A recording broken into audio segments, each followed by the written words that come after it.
Tube Tamil வணக்கம்.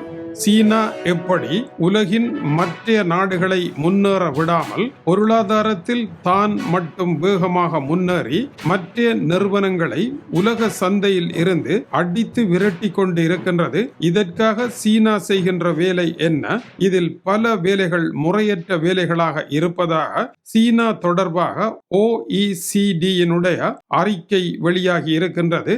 இந்த அறிக்கையை அடியொற்றி இன்று பெர்லின்ஸ்கேவில் வெளியாகி இருக்கின்ற சர்வதேச பொருளாதார விவகார செய்தியில் குறிக்கப்பட்டிருக்கின்ற விடயங்கள் ஒவ்வொருவரையும் ஆழ்ந்து சிந்திக்கும்படி தூண்டுவதாக இருக்கின்றது. சிறிய நாடுகளும் சிறிய நிறுவனங்களும் இந்த வர்த்தக போட்டியில் நின்று பிடிக்க முடியாமல் காயடித்து தள்ளப்பட போகின்றன என்பது இந்த செய்தி தரும் அதிர்ச்சி உண்மையாகும். சீனா உலக சந்தையை விரிவுபடுத்த தமது உற்பத்தி பொருட்களுக்கு அரச மானியமாக அளவு கடந்த உதவியை தன்னுடைய நிறுவனங்களுக்கு வழங்கி இருக்கின்றது. இப்படி அரச மானியம் கிடைக்கின்ற காரணத்தினால் ஒரு பொருளை உலகில் இருக்கின்ற மற்ற நாடுகள் உற்பத்தி செய்கின்ற அளவு விலையை விட மிக குறைந்த விலையில் சீன நிறுவனங்கள் உற்பத்தி செய்கின்றன.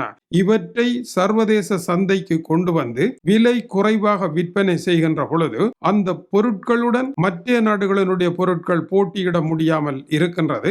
அப்படி போட்டியிட முடியாமல் அடி வாங்கி சந்தையை விட்டு விலகி தொழிற்சாலையை மூடிக்கொண்டு ஓடும் நிறுவனங்கள் எல்லாம் ஓடும் வரை சீனாவினுடைய இந்த தாக்குதல் நடைபெறுகின்றது. அவர்கள் ஓடி சந்தை வெற்றிடமான உடன் மறுபடியும் சீனா இறுக்கமான நிலையை அடைந்து தன்னுடைய பொருட்களுக்கு விலையை உயர்த்தி அங்கு தனி உரிமையை நோக்கி முன்னேறி செல்லுகின்றது. ஆப்பிரிக்க நாடுகளில் பல தொழில் நிறுவனங்கள் தோல்வி அடைந்து திக்கு தெரியாத காட்டில் ஓடி மறைய சீனா அசுர வெற்றி பெற்றுக் கொண்டு இருப்பதாக அது கூறுகின்றது. மற்ற நாடுகளுடன் சீன பொருட்கள் கடும் போட்டியில் இறங்கி அவர்களை விரட்டி அடிக்க வேண்டும் என்பது சீனாவினுடைய முதல் விதியாக இருப்பதாக அந்த செய்தி சுட்டிக்காட்டுகின்றது.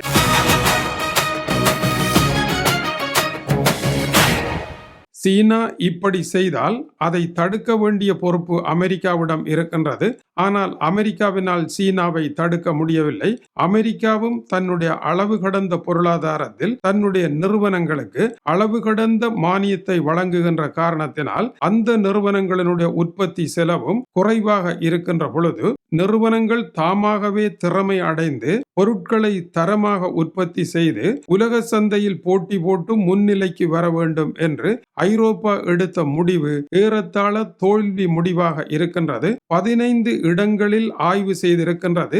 இந்த அறிக்கை 20 வருடங்களாக சீனா என்ன செய்கின்றது, அமெரிக்கா என்ன செய்கின்றது, இவர்கள் ஏன் உலக பொருளாதாரத்தில் முதலிடத்தில் இருக்கின்றார்கள், மற்றவர்கள் ஏன் தோற்று போகின்றார்கள் என்பதை ஆய்வு செய்த பொழுது இந்த 15 புள்ளிகளிலும் மற்றவர்களை தோற்கடிக்க வேண்டும் என்று சீன அரசும் அமெரிக்க அரசும் பொருளாதார ரீதியாக காய்களை கச்சிதமாக நகர்த்தி இருப்பதாக கூறுகின்றார்கள். இப்படியான ஒரு ஆபத்தான நிலையில் ஐரோப்பிய ஒன்றியம் இனி என்ன செய்யலாம்? ஐரோப்பிய ஒன்றியமும் இதுபோல நீதிக்கு முரணாக தங்களுடைய நிறுவனங்களுக்கு மானியத்தை அளவுக்கு அதிகமாக வழங்கி உற்பத்தி செலவை குறைக்கலாம். இல்லை சீன அமெரிக்க பொருட்களுக்கு கடுமையான வரி விதிப்பதன் மூலம் அவற்றின் விலையை உயர்த்தி ஐரோப்பிய உற்பத்தி பொருட்களை காப்பாற்றலாம். இதில் எதை செய்ய போகின்றார்கள் என்பதே கேள்வியாகும். OECD ஆய்வு கடந்த 20 வருடங்களாக இந்த தவறை ஐரோப்பா இழைத்திருக்கின்றது.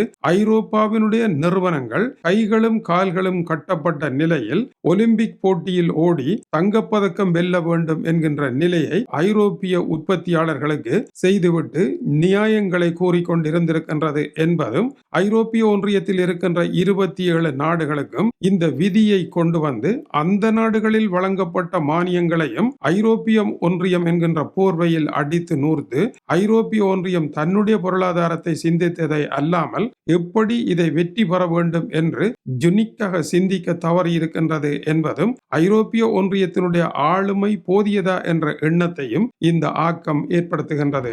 டொனால்ட் ட்ரம்ப் கொண்டு வந்திருக்கின்ற புதிய வரி சலுகையானது OECD கணக்கில் இன்னமும் சேர்க்கப்படவில்லை. சேர்த்தால் அமெரிக்காவும் இதுபோல ஒரு மோசமான நிலைக்கே சென்றிருப்பதை காண முடியும். அமெரிக்காவில் இப்பொழுது அமேசான், மேட்டா, ஹால்பெட் ஆகிய நிறுவனங்களை எடுத்து பார்த்தால் அவர்கள் உழைக்கின்ற வருமானத்துடன் ஒப்பிட்டால் கட்டுகின்ற வரி மிக மிக சொற்பமாகவே இருக்கின்றது. உதாரணமாக அமேசான் நிறுவனம் சென்ற ஆண்டு உழைத்தது 90 பில்லியன் டாலர்களாகும். வரி வெறுமனே 1.2 பில்லியன் டாலர்களை மட்டுமே கட்டியிருக்கின்றார்கள். இந்த வரி 1.3% மட்டுமே என்றும் குறிப்பிடப்படுகின்றது. ஐரோப்பாவில் இந்த சலுகை இல்லை. இதனால் பாவனையாளர்களும் குடும்பங்களுமே இந்த போட்டியால் ஏற்பட்டிருக்கின்ற பின்னடைவை சுமந்து நடக்க வேண்டிய அவலமான நிலை இருக்கின்றது. சீனாவையும் ஐரோப்பாவையும் ஒப்பிட்டால் ஐரோப்பாவை விட சீன பொருட்களுக்கு 6 மடங்கு அதிகமாக சீனா மானியம் வழங்கி அந்த நிறுவனங்களை உற்பத்தி செய்ய தூண்டுகின்றது. ஐரோப்பாவை விட அமெரிக்கா 3 மடங்கு அதிகமான உதவியை தங்களுடைய நிறுவனங்களுக்கு வழங்கி அவர்களை வெற்றி பெற வைக்கின்றது. ஜோ பைடன் காலத்தில் AI தொழில்நுட்பத்திற்கு வரலாறு காணாத பெரும் நிதியை வழங்கி அவர்களை வளர்த்ததில் அவருக்கு முக்கிய பாத்திரம் இருக்கின்றது. இதனால் தான் AI தொழில்நுட்பத்தில் இன்று ஐரோப்பா போட்டியிட முடியாமல் இருக்கின்றது விலை ரீதியாக. இப்படி நீங்கள் மானியத்தை வழங்கினால் நாங்கள் எப்படி ஐரோப்பாவை நடத்துவது என்று ஐரோப்பிய ஒன்றியம் கேட்டபொழுது அது பற்றி எங்களுக்கு எந்த கவலையும் இல்லை என்று அவர் தூக்கி வீசிவிட்டார் ஐரோப்பிய ஒன்றியத்தினுடைய கருத்தை. இதை இந்த செய்தி சுட்டிக்காட்டவில்லை.